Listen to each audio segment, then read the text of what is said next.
This incompetent moron will finally embarrass herself. After this deal, I'm done with her.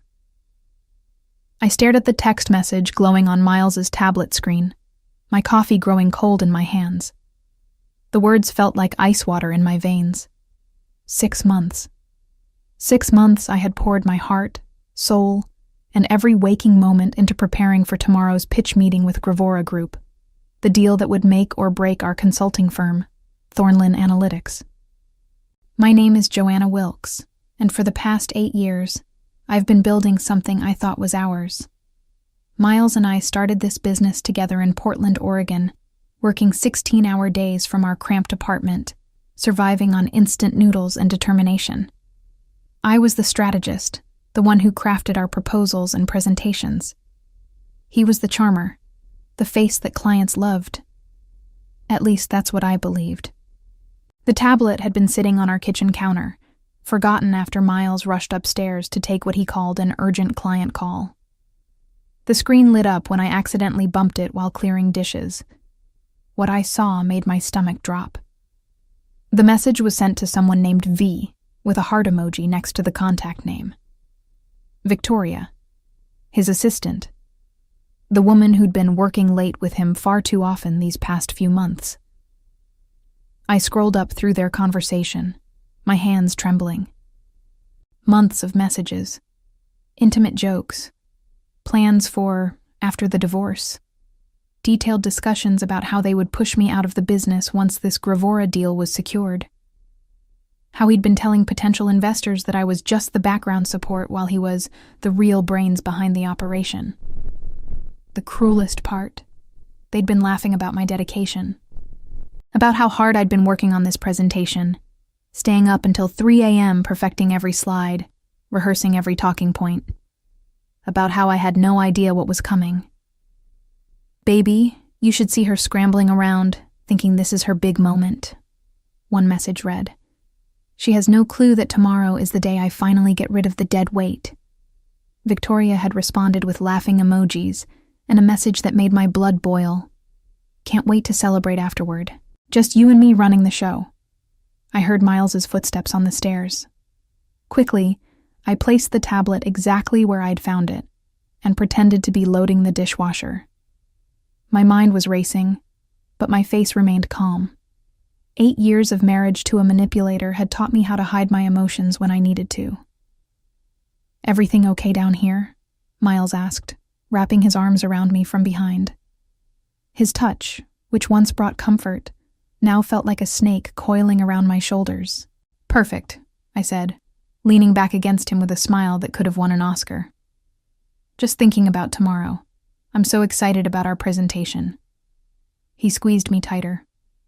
Our presentation. That's right, sweetheart. We're going to crush it together. Together. What a beautiful lie. The next morning arrived with deceptive normalcy.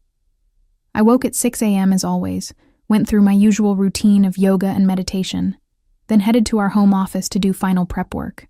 Miles was already there, looking fresh and confident in his navy suit, the one I'd bought him for our anniversary last year. Big day, he said, not looking up from his laptop. Are you feeling ready? More than ready, I replied, settling at my desk. The presentation was loaded on both our computers, backup copies saved to the cloud. Every slide was perfect, every statistic verified, every argument bulletproof. I'd spent the last 6 months researching Gravora Group's pain points, their competition, their growth projections. This wasn't just a pitch. It was a surgical strike designed to address every concern they might have. What Miles didn't know was that I'd also spent the early morning hours making some additional preparations. A quick call to my divorce attorney, Rebecca Hayes, whom I'd worked with on several client cases. A discreet email to our accountant requesting copies of all business financial records. And most importantly, setting up a recording app on my phone. I'll make us some coffee, Miles announced around 9 a.m. The meeting was scheduled for 10:30 a.m. via video conference. Gravora Group's leadership team would be joining from their headquarters in Seattle, along with their legal counsel and 3 potential investors. I watched him move around our kitchen with the same easy confidence he'd always had. He was handsome. I'd give him that. Dark hair with just enough gray at the temples to look distinguished, green eyes that could charm anyone, a smile that had convinced me to trust him with my heart and my future. But this morning, I saw him differently. The way he hummed while he worked. Was he actually happy about what he was planning to do to me? He returned with 2 matching black mugs, his and hers coffee cups we'd bought during our honeymoon in Italy. The irony wasn't lost on me. "Here you go, honey," he said, setting my mug down with extra care. "Drink up. You'll need the energy." The coffee looked and smelled normal, dark roast, just how I liked it. But his smile was too sweet, too deliberate. I took a small sip and watched his face. Was that satisfaction I saw flash across his features? "Thank you," I said warmly. "You always take such good care of me." His phone buzzed. Victoria, no doubt. "I need to use the bathroom quickly before we start," he said, already moving toward the hallway. "Can you pull up the presentation? I want everything ready to go." The moment he disappeared, I sprang into action. I switched our mugs with practiced efficiency, placing his in front of my computer and mine in front of his. Then I settled back into my chair, pulled up the presentation, and waited. When he returned, he sat down without glancing at the mug, took a generous sip of what he thought was his untainted coffee, and smiled at me with perfect, oblivious satisfaction. The meeting was about to begin, and so was his downfall. At exactly 10:30 a.m., our computer screen filled with faces. Harrison Webb, Gravora Group's CEO, appeared in the main window, a distinguished man in his 60s with sharp eyes that missed nothing. Beside him sat Jennifer Coleman, their chief operating officer, and Thomas Rivera, their head of business development. 3 additional windows showed the potential investors Miles had been courting for months.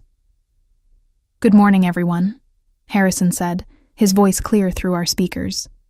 "We're excited to hear what Thornlin Analytics has prepared for us today."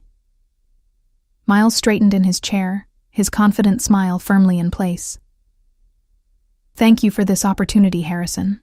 Joanna and I have been working tirelessly to create something we believe will transform your operational efficiency." I noticed he emphasized Joanna and I, making sure to position himself as the leader. But as he reached for his coffee mug to take another sip, I caught something else, a slight tremor in his hand. "Interesting. Before we begin," I interjected smoothly, "I want to acknowledge what an honor this is. Gravora Group's reputation for innovation precedes you, and we're thrilled to potentially partner with an organization that shares our commitment to excellence." The investors nodded approvingly. This was exactly the kind of respect and professionalism they expected. Miles shot me a quick glance. Was that irritation? Or was the substance he'd intended for me already beginning to affect him?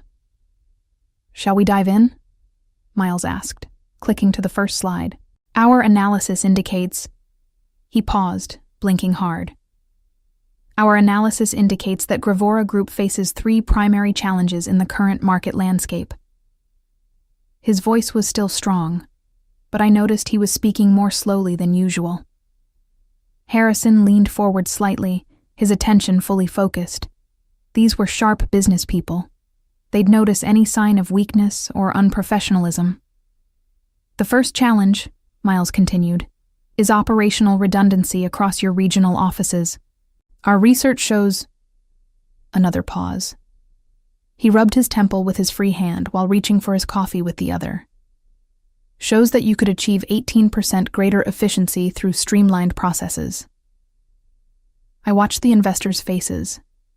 They were listening intently, but I could see subtle signs of concern beginning to form. Miles was stumbling slightly over words that should have been second nature to him. "The second challenge involves data integration," I said, seamlessly taking over. "Your current systems operate in silos, which creates delays in decision-making and reduces your competitive advantage." As I spoke, Miles took another long drink from his mug. The irony was exquisite. He was essentially poisoning himself with his own treachery. But I kept my expression neutral, professional. This had to look natural. Miles, would you like to elaborate on the technical aspects? I asked sweetly. He blinked several times, clearly trying to focus. Yes, absolutely. The technical aspects they're quite complex, but essentially... His words were beginning to slur almost imperceptibly. Harrison's eyebrows rose slightly. In the business world, this kind of unprofessional behavior during a critical presentation was career suicide. And Miles was about to make it much, much worse. Miles? Jennifer Coleman's voice cut through the silence as my husband stared blankly at the screen, his mouth slightly open. 20 minutes had passed since the meeting began, and what had started as subtle confusion was now becoming impossible to ignore. I'm sorry, Miles said, shaking his head vigorously. There's something. He reached for his coffee again, taking another gulp as if it might clear his head. The substance, whatever it was working exactly as he'd planned it to work on me. The data integration challenges are significant. That was when Harrison Webb's expression shifted from polite attention to genuine concern. Mr. Wilkes, are you feeling all right? Perhaps we should reschedule if you're not well. I saw my opening. Harrison, if I may, I said, my voice calm and professional. Miles has been pushing himself extremely hard to prepare for this presentation. He was up until 4 a.m. last night making final adjustments. Perhaps I should take over while he collects himself. It was a masterful move. I appeared caring and professional while subtly suggesting that Miles's behavior was due to exhaustion rather than incompetence. But more importantly, I was positioning myself to salvage what he was destroying. That would be appreciated, Thomas Rivera said from his window. We're very interested in hearing the full proposal. Miles tried to protest. No, I'm fine. I can... But as he attempted to stand, he swayed slightly and had to grip the edge of the desk. The investors exchanged glances that spoke volumes. Please, darling, I said, standing and gently placing my hand on his shoulder. Let me handle this. You've done so much work already. To the camera, I added, I know every detail of this proposal as well as Miles does. We've been true partners in developing this strategy. What I didn't mention was that I had developed 90% of it myself. Miles had been the presentation face, but I'd been the brains behind every analysis, every recommendation, every innovative solution we were proposing. I smoothly transitioned to the next slide. As I was saying, your data integration challenges create a ripple effect throughout your entire operation. Our analysis of your Q3 reports shows that information delays cost you approximately $3 million in missed opportunities. Now I was in my element. This was what I'd been born to do. Take complex business problems and create elegant, profitable solutions. As I spoke, I watched the investors' faces transform from concern to interest to genuine excitement. Furthermore, I continued, clicking to a detailed chart I'd spent weeks perfecting, our proposed implementation timeline would have you seeing measurable results within 90 days, with full optimization achieved in 6 months. Harrison leaned back in his chair, clearly impressed. These metrics are quite ambitious, Mrs. Wilkes. How confident are you in these projections? Completely confident, I replied, without hesitation. We've modeled these scenarios using data from 3 comparable companies, and in each case, our methods exceeded projected outcomes. Behind me, Miles was trying desperately to regain his composure. He'd managed to sit back down, but his face was pale, and he was blinking repeatedly as if trying to clear his vision. The substance he'd intended to humiliate me with was systematically destroying his credibility instead. This is impressive work, Jennifer Coleman said. The depth of analysis is exactly what we'd hoped to see. Thank you, I said, genuinely pleased. This project represents months of research and strategic thinking. We understand that you have multiple consulting firms competing for this contract, which is why we've gone far beyond surface-level recommendations." As I spoke, I noticed one of the investors, Margaret Torres from Calden Moore Partners, taking notes furiously. That was always a good sign. In my peripheral vision, I could see Miles fumbling with his coffee mug again, clearly confused about why he was feeling worse instead of better. The beautiful irony wasn't lost on me. He'd planned to watch me humiliate myself, to use my supposed failure as justification for pushing me out of our business. Instead, he was witnessing my finest professional moment while experiencing the very fate he'd intended for me. But this was only the beginning. The best part was yet to come. "If we could move to the implementation timeline," I said, advancing to slide 12. "You'll see that we've broken the project into 3 distinct phases, each with measurable milestones and success metrics." Harrison Webb nodded approvingly, but his attention kept drifting to Miles, who was now gripping the arms of his chair as if the room were spinning. "Mr. Wilkes, are you certain you don't need medical attention?" This was the moment I'd been waiting for. "You know what?" I said, as if the idea had just occurred to me. "Miles, why don't you step away for a few minutes?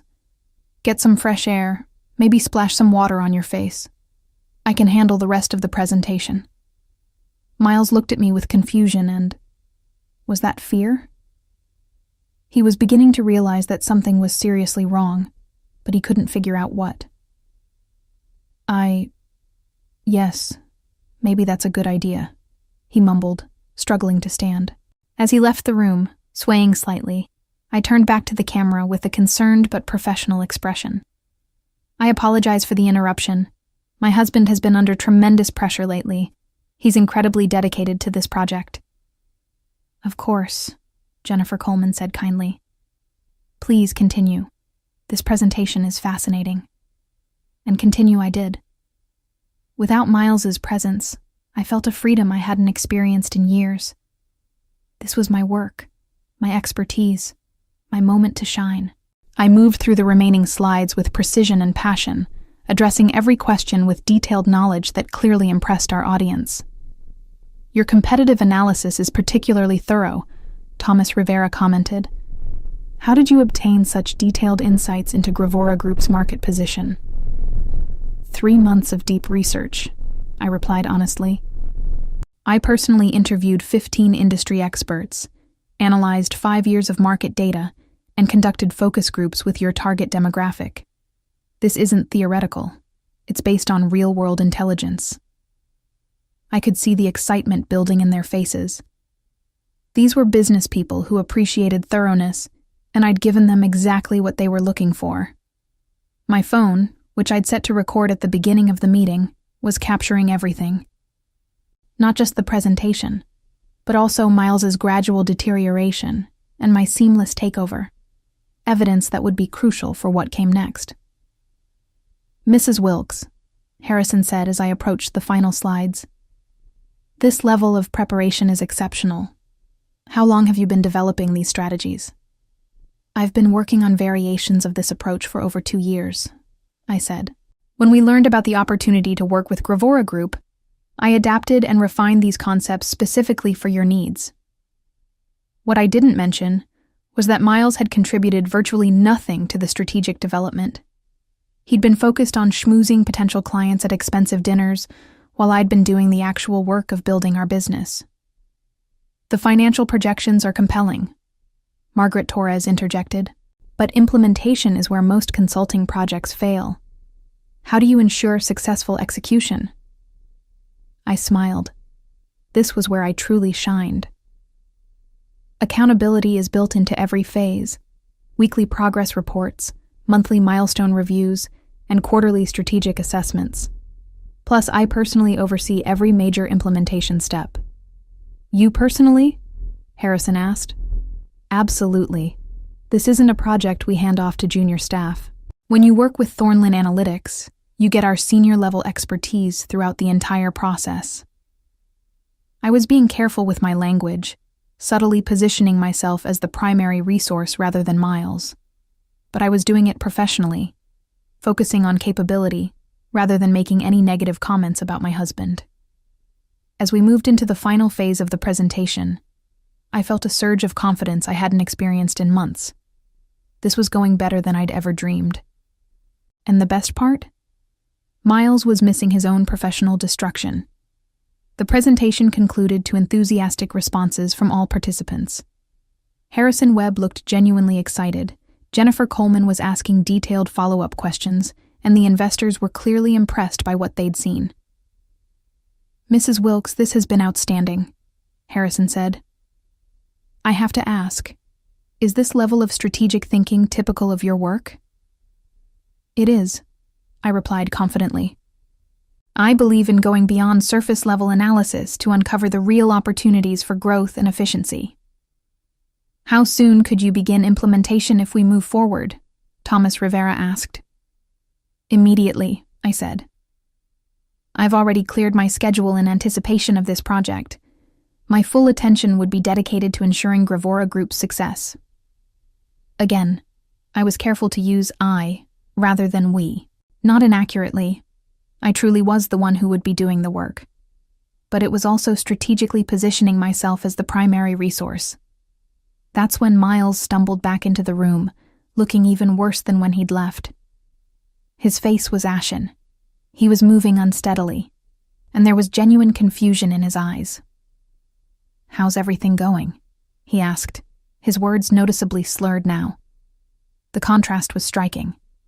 Here I was, delivering a flawless presentation with confidence and expertise, while he could barely form coherent sentences. The optics were devastating for him. "We were just discussing implementation timelines," I said gently, as if speaking to someone who was clearly unwell. "Why don't you sit down, honey?"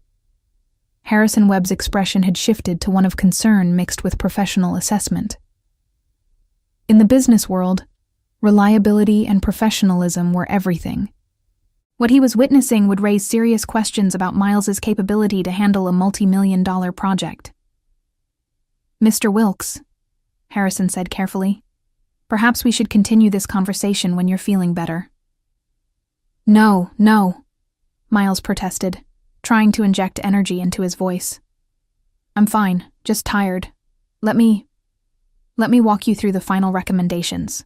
But when he tried to advance to the next slide, he clicked the wrong button and accidentally closed the presentation entirely. The fumbling that followed, his desperate attempts to reopen the file while clearly struggling with basic computer functions, was painful to watch. "It's all right," I said smoothly, reopening the presentation on my computer and sharing my screen instead. "Technical difficulties happen. Here we go." I guided the discussion through the final points with professional grace, making Miles's struggles look like minor hiccups rather than major red flags. But the damage was done. These business leaders had seen everything they needed to see. As the meeting wound down, Harrison made a comment that sent chills down my spine. "Mrs. Wilkes, your expertise is exactly what we're looking for. We'll be in touch very soon with our decision." Not your company's expertise. Not Thornlin Analytics' expertise. My expertise. After we ended the call, Miles slumped in his chair, looking confused and exhausted. "What happened?" he asked. "I felt fine this morning, and then—" "You've been pushing yourself too hard," I said with false sympathy. "Maybe you should go lie down. I'll handle any follow-up with the clients." As he struggled to stand and make his way to our bedroom, I sat alone in our office, contemplating what had just occurred. The meeting had gone better than I'd ever imagined. I'd not only salvaged what Miles had tried to destroy, I'd potentially secured the biggest contract of our careers. But more importantly, I'd documented everything. The recording on my phone captured not just Miles's deteriorating condition, but also his admission that he'd felt fine that morning before drinking the coffee he'd prepared. The trap he'd set for me had caught him instead. And now it was time to spring a few traps of my own. Within an hour of the meeting's conclusion, I was already implementing the next phase of my plan. Miles was upstairs, sleeping off whatever substance he'd intended to use against me, while I worked methodically to secure my future and expose his betrayal. First, I called Rebecca Hayes, my attorney. "Rebecca, it's Joanna Wilkes. We need to meet today. I have evidence of my husband attempting to drug me, plus documentation of his plans to steal our business." "Joanna, that's a serious accusation. What kind of evidence are we talking about?" "Audio recordings, text messages, and witness testimony from a business meeting where he inadvertently dosed himself with whatever he'd put in my coffee. Can you meet me at 4 p.m.? Next, I forwarded the screenshots I'd taken of Miles's text conversation with Victoria to my secure email account. Then I sent a carefully worded email to Harrison Webb. "Dear Mr. Webb, thank you for your time today. I wanted to follow up personally on a few details from our presentation. As you may have noticed, my husband seemed unwell during our meeting. This morning's incident has made me realize that I need to address some personal matters that could affect our professional relationship. I want to assure you that my commitment to this project remains absolute, and my ability to deliver results is in no way compromised by these personal circumstances. I'll be available by email and phone for any questions you might have." It was professional, but hinted at underlying issues without being explicit. Harrison Webb was shrewd enough to read between the lines. Finally, I called our business accountant and requested an emergency audit of all company finances. I need documentation of who contributed what to the business, including intellectual property, client relationships, and financial investments. By 3 p.m., I'd also visited our bank and opened a separate business account in my name only, transferring the funds I could prove I'd personally contributed to the company. The intellectual property rights were trickier, but Rebecca would help me sort through those. Miles was still sleeping when I left for my attorney meeting. I left a note saying I'd gone to run errands and would be back by dinner. Let him think everything was normal for a few more hours. The irony was delicious. He'd spent months planning to push me out of our business, thinking I was too naive and trusting to see it coming. But his own arrogance had blinded him to the most important fact. I'd built this company. I was the strategist, the researcher, the one who created the solutions our clients paid for. He'd just been the pretty face delivering my work. Now he was about to learn exactly what happened when you underestimated the woman who'd made your success possible. At 6 p.m., I returned home to find Miles awake, but still groggy, sitting at our kitchen table with a cup of tea. The irony of him drinking something I'd prepared wasn't lost on me, though this time it was just harmless chamomile. "Feeling better?" I asked, setting down my purse and affecting a concerned tone. "I don't understand what happened," he said, rubbing his temples. "I felt fine this morning, then suddenly I could barely think straight during the meeting. I probably ruined everything." "Don't worry about it," I said soothingly. "I managed to salvage the presentation. Actually, Harrison Webb seemed quite impressed with our work." Miles looked up sharply. "Our work?"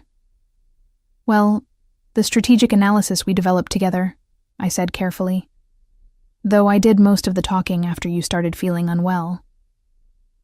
I watched his face as the implications sank in. If I'd successfully completed the presentation, then his plan to watch me fail had backfired completely.